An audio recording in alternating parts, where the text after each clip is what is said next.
কোথাও আপনি দেখবেন না ইসলামী দলের কোনো লোক এখন জাতির উপরে জুলুম করছে, চাঁদাবাজি করছে, দখলদারির সাথে জড়ায় গেছে, কোথাও দেখবেন না। রুকো যারা, সবার করো। ঈদে পরিবারের মুখে এক টুকরো মাংস তুলে দিতে জামায়াত নেতার নাম সর্বস্ব সমিতিতে টাকা জমিয়েছিলেন কয়েক গ্রামের 1200 মানুষ। সাপ্তাহিক 100 টাকা কিস্তিতে প্রত্যেকের জমেছিল 5000 টাকা করে। এক বইয়ে 5000 টাকা করে 5টা বই করা হয়েছিল, দিয়ে এখন এসে 2 কেজি দেশে নাই, পালাই গেছে।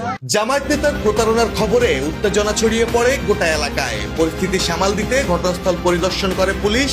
আশ্বাস দেন অভিযোগ পেলে ওই জামায়াত নেতার বিরুদ্ধে নেওয়া হবে কঠোর ব্যবস্থা। বগুড়া সদর সার্কেলের অতিরিক্ত পুলিশ সুপার বলেন, তারা আসলে খুব গরিব মানুষ। এই ঈদ উল ফিতর উপলক্ষে তারা একযোগে হয়তো কিছু মাংস নিতেন এবং কিছু মাংস বিক্রি করে তারা ঈদের কেনাকাটা করতেন। এই তারা যেন প্রতারিত না হয় এই বিষয়টা আমরা আসলে দেখি।